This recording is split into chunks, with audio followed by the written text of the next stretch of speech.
Polygamy is found in the Bible on many accounts and in many events. And in a recent interview, Nick Cannon is explaining how he feels monogamy is unnatural and selfish. Is this lifestyle beneficial or is it a disaster waiting to happen? This is an Iwebu production. Period. Recent interview with Nick Cannon and Dr. Laura Berman. Yes. This interview, he's talking about all these daggone baby mamas he got, all these daggone kids. I mean, how many is it? I believe it's 8 kids now by 5 different women. 8 kids. Are you serious? Yes. 5 women.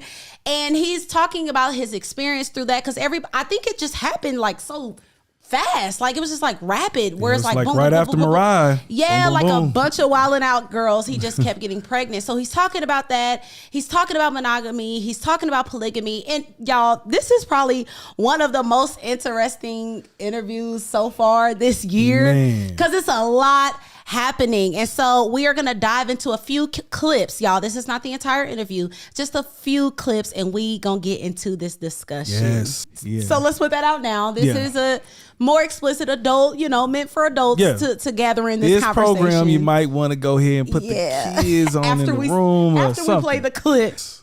You can still make covenants without getting the government involved. You can make a covenant and just say, where two people say, we choose to be monogamous because we value this so much that we don't want anyone else to be a part of this or intrude this energy that we have. And I just don't feel like that's healthy. I don't feel like monogamy is healthy. I feel like that gets into the space of selfishness and ownership. Well, it can. So pay attention to what he just said. Wow. It's unnatural. It's selfish. And it's not for him. Monogamy is not for him. He doesn't agree with this lifestyle. Wow. Once again, these are just clips. So watch the full video. But we're getting the gist of it. But then he kind of contradicts himself in this clip. Said, if anything I could teach my children is to be respectful and to be loving and compassionate. Are you going to teach them to dickmatize? the boys. Yeah. And I'm going to teach my daughters how not to get dickmatized. That'll be interesting. Hopefully. Yeah. Because we're going through this whole other concept. We won't talk about this now, Doc, but I had this stand-up joke where I always talk about, I hope all my daughters are lesbians. So then we have even more stuff in common. You'll teach them all your tricks. Exactly. Yeah. But I thought that was so interesting because it's confusing because you're saying how monogamy is unnatural. It's actually selfish to just expect this one person, to be with you and to stay with you forever. Yeah. And then you talk about how once again, these are just clips, but he's talking about how he has penismatized these women, but he makes this journey of all of these baby mamas like feel so romantic. Yeah. Like he makes it feel so like, I meet this beautiful lady, we're having protected sex, we're vibing out. I mean, I'm just blowing her mind sexually, and we get to a place where, we get tested, we make sure we're good, the condoms come off, and I'm like, wow, you probably could be a bomb baby mama. You could be a pretty good a mother. And he's saying how he's penismatizing these women. Then he says, I'm going to teach my sons to do what I do. But the contradiction is, I don't want my daughters to experience what I'm doing. That right there, man. That bothers me so much. Because it's like, okay, so how about we teach our sons to be the type of man that you would approve your daughter to be with? And if y'all don't know, this sounds like confusion. Yeah. And what we do know in 1 Corinthians 14 is that God is not a God of disorder, of confusion, but of peace. In the Passion Translation, it says God is a God of harmony. Harmony, not confusion. He is not, it just confuses me how anybody watched that and they was like, that makes a lot of sense.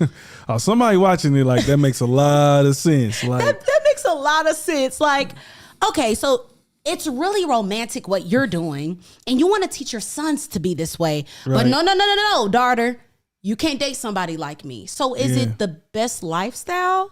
Okay, well, let's continue on, and let's talk about why polygamy was a thing, because we do know that it existed. Yeah. Tell them. No, obviously at some point, God was okay with polygamy. Okay. If we go to some of the leaders in the Bible, David, Abraham, I mean, shoot, they said Solomon had like 700 wives and 300 concubines. Pause. What does 700 wives look like? Man. And then what type of house do you have to have? Oh, no. And then how many kids is that?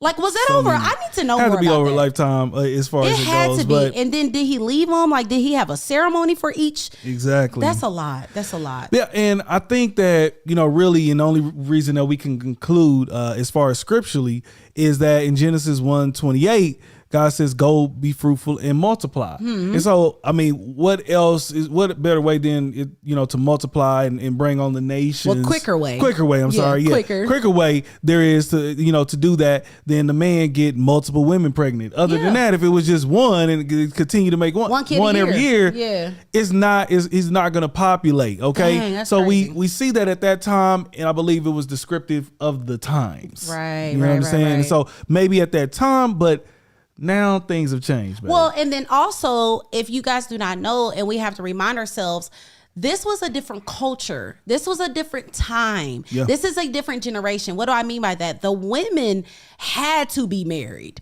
If they were not married, they could possibly go into prostitution, slavery, because they couldn't eat. Yeah. And so it was either you be the 700th wife to Solomon or to David, or you be a prostitute, or you possibly starve, or you be out here bad. Like it was like looked down upon. If you just like it was looked down upon a man to not have a son, the same way it was looked down upon for a woman to not have a husband. And so that is really the only way. But once Jesus came on the scene, come on, in Matthew, we can talk about what does Jesus have to say about this? Yeah. In Matthew 19:5-6, it says, and this is Jesus' words. This ain't Bobo that translated the Bible, because y'all know we like, oh, who wrote the Bible and who put that there? But that's not actually the original. These are Jesus' words. Matthew 19:5. It says, this explains why a man leaves his father and mother and is joined to his wife. To his wife or his wives? Does it say wives? Do y'all see WIVES? I think it says wife. No, it says wife. And the two. Your version say wife? And the two are united into one. No, baby. Not 8. No, that's 10. 3. It says the two are united into one. Wow. Since they are no longer two, Jesus said, let me say it again for those that's going to try to, since they are no longer two, but one, let no one split apart what God has joined together. This is his approval. It's like his stamp. Yeah. One wife, one husband. When you leave, you will become two, will become one. This is the ideal of marriage. Okay, well, we can fight against that. Well, if you are a man of God, you are a leader. Yeah. Guess what? Guess what one of the qualifications of being a leader is? It is being a man of one wife. 1 Timothy 3. He should be one whose heart is for his wife, not wives, not his wives alone, and not another woman. So he's actually rebuking it. Not another woman, your wife. Your wife. He should be recognized as one who is sensible, well behaved, and living a disciplined life. Does this sound disciplined? Nah. Does it sound disciplined, y'all? He should be a spiritual shepherd who has the gift of teaching, is known for his hospitality. He cannot be a drunkard or someone who lashes out on others, or argumentative, or someone who simply craves more money, but instead recognized by his gentleness. This is what I like the most. His heart should be set on guiding his household with wisdom and dignity.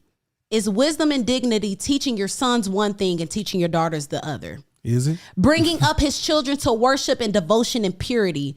Is purity teaching your sons to penis-matize women? For he is unable to properly lead his own household. Well, how could he properly lead God's household? Yeah. Steep. Yeah, that's a lot. That's steep. It's a lot. Because I feel like that scripture screams out self-control. It screams out self-control to me. Not yeah. being a drunkard, not lashing out. Have discipline for this one woman. Yeah. Raise your children up in a household of wisdom and dignity. If I have to teach my daughters one thing and teach my son the next, that is a split household. And guess what it is? A bunch of confusion. Come on, baby. And what is God not? What is God not? A God of confusion. He is not a God Straight of confusion. Up. And we can play around with this. Yeah. We can play around and see, okay, how could this possibly work? So I don't know if you guys know. I've shared many times, maybe not on this platform, but I did used to date women. I probably would say girls more than anything. Yeah. Hold on. I didn't tell you that? Hold on. I didn't tell you I used to date women? Yo, we got to turn off the camera, y'all. I'm just playing. I used to date women. Knew that before I married her. Definitely. Oh, you knew everything. Yeah, exactly. Till a lot. And I put that out there because I want to let y'all know what is coming from this podcast. And that was back in the day, right? Oh, that back in the day. Like some of y'all like, hold on. Was it not? But go ahead. Yeah, there's no threesomes, no weird right. happening in this marriage. Yeah. Nothing happening here. But no, from the ages of actually my first experience was with a girl and all the way up until I was like 19 or 20. And so, cool little 5-year span. But I say that to say. But God. I'm sick of you. But God. Whenever y'all get to talking about, TK Lee. But I've just been remember y'all put this. that butt guy. This shouldn't even be surprising. I've literally say this all the time. Okay. And I say this on purpose so nobody can be like, oh, well, TK used to. Now we'll go ahead and control our narrative. We'll do some exposing. Yeah. Just the kind of pub. I like to say this, but I'm gonna say it. Dr. Lerner said, let me parenthetically insert here. Okay. That one day we're gonna expose a lot about ourselves. Yeah, that's stay tapped in. Make sure you subscribe so you know. I ain't ashamed. Look, go ahead. Anywho, you're crazy. But I say that to say the reason why we're saying this is because what we're talking about is not coming from squares. This what I'm about to say is not coming from someone that was a virgin their whole life and like, oh my God, what? Yeah. That is disgusting for another woman to be with another woman. We gotta pass straight up. There's some experience there. So if I was to think about being involved in this lifestyle, babe, okay, what would that look like? Okay, another woman in the house. I mean, she can't look better than me, but okay, let's say she's cleaning, she's cooking. Obviously, the load is off a little bit with that. Maybe I am able to make more music. Maybe I am able to, really dive into our business and make some business plans and be able to do more on the business side because I'm not so held down by household stuff. Okay, that might could work. But then I have a problem with even trying to fathom the thought of intimacy with another woman with my husband. Yeah. And just to explain just a little bit of why. When we weren't virgins before we got together. Nah. Unfortunately, we've had sex before. That's not a brag. No, not at all. But what I'm saying is we've had sex before. We've quote unquote enjoyed sexual experience, not in God's will. We're talking about fleshly enjoying things. We've enjoyed that. But baby, when you get married, intimacy is on a whole. Oh, it's on a trillion. Come on. On a whole nother level. Hey, I remember somebody told me that before I got married. And I didn't believe him, man. I was like, man, all right, whatever, man. Well, but I actually heard that married people have sex less than like single people. I'm like, in whose marriage? I mean, for real. On the height of it is just a whole another level. Yeah. I'm not gonna go too far because baby, I'll say a little because bit the Lord much. Approves of it. No, for real. When you get done with, if you're a believer and you fall in, you backslide and you do. I felt guilt. I felt the conviction. Definitely. When I could get up and roll over and just cuddle in your arms and we can talk about how we enjoyed the Lord's fingerprints is on it. Yeah. So I can't imagine as a woman being intimate how I am intimate with my husband and diluting that with another woman. Yeah, and that's where I have a problem. That's where I think that really his narcissism really shows heavily because you want to have all of these multiple women. And I think that's really what it boils down to for the man, babe, is at the end of the day, brothers want to bring in, I'm saying brothers, not all of you, but there's some brothers out there that want to bring other women into the marriage, relationship, whatever it may be. And it's just our fleshly desire. we have something in us as men. Well, because what does a man benefit out of polygamy outside of sex? Just because y'all not cooking and cleaning. No, just got more people doing something. But that doesn't even matter. Sure like it's gonna get done, whether it's three of us or one. When one is tripping, okay, the other might not be. Okay, I guess. And then really, but your household is still chaotic. Exactly, and then it all boils down to sex, babe. It does. Point blank. It does. So what I would say to brothers that are for this, polygamous lifestyle, want to bring in other women into their marriage, their relationship, or whatever the case may be, how would you feel if your girl said that? If she was like, "Hey, daddy, I want to bring another man in here." Yeah. Like, how would you feel then? Because you're not making enough money. So how about I'm trying to double up that income real quick. Yeah, so how about we get another provider? Come on. Yeah. And then when we're intimate, I need y'all to get each other off. That right there, I think most of us men will be like, hold up. I mean, some of them will like it. Yeah. Some of them, it's a new word. This is 2022. I didn't seen some things, but I believe that a lot of times, men, it has to deal with just our lustful desires. That's just what it comes down to, because we're not in a culture anymore where women have to even get married. First of all, black women are getting more degrees and starting more businesses than black men are right now. So we don't have that excuse anymore, because really what it comes down to is our lust. Because I don't hear him saying anything besides new sexual experiences. Yeah, and also, and then even to think about David, having multiple wives. Lust drove him to kill that woman's husband. Oh, definitely. That wasn't like, you know what? If I get that wife, my household is just going to be complete. No, he was lusting after her because she was beautiful. So we got to ask ourselves why. Oh, I want my wife to not have. Well, hire somebody. If you don't want your wife to be stressed out with laundry and clothes, hire some. There is always some cleaning business that's starting off from the ground that you can hire $50 a week. Yeah. Go get some extra hours at work and help your woman that way. We all have that. I think, like I heard it said, that we all got that dog in us. Okay. So you want multiple? Nah, I'm good, baby. I'm okay. Because everything I need right here. What you saying? Okay? I don't need nothing else, y'all. First off, you see all I can be Tiffany tonight. Oh no, you. Let me tell you, Sarah tomorrow. Let me tell you, she's a little bit of everything Jackie for me. Sunday. But all it is a change of hairstyle. Bless. And that's oh my gosh, that's a whole nother thing, because a lot of times y'all do get bored. Yeah. And so y'all want another woman, and I think that's probably what I've kept this man on his toes. I change my hairstyle and my image almost every month. Yeah, that's hey, I'm blessed. Every time you change up your hairstyle, I feel like I'm getting another woman. Yeah, like, you said and not that to too. mention, just I don't know, and it's going back to just the benefits of being in just a marriage with one person. Is that as you grow, you're a different woman. You understand? Like, you're not the same woman that I married. Oh, thank you, you're Lord. better, like way better, and you continue to get better year after year after year. And someone that I'm glad that I married. You understand? And so that changes the lust too. Yeah, that changes the lust too, because it's like, baby, you been working out and ain't been to the gym. And cool. Like, what you been doing? Like, just because you're growing and you're that's good. If y'all don't worship. Like, or just thank God. Yeah, he literally speaks in tongues. When y'all like, thank you, Father, for my wife.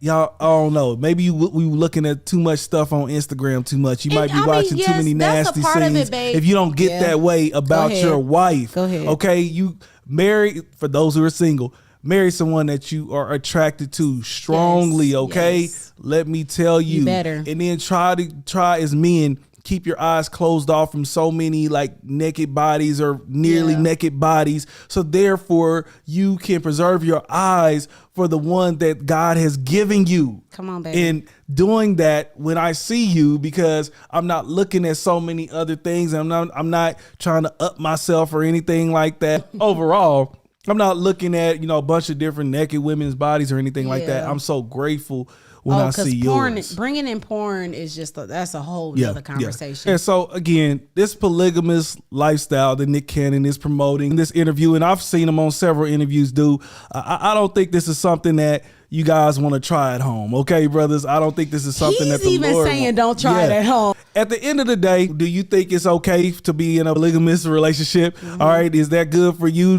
Are you in one right now? Okay.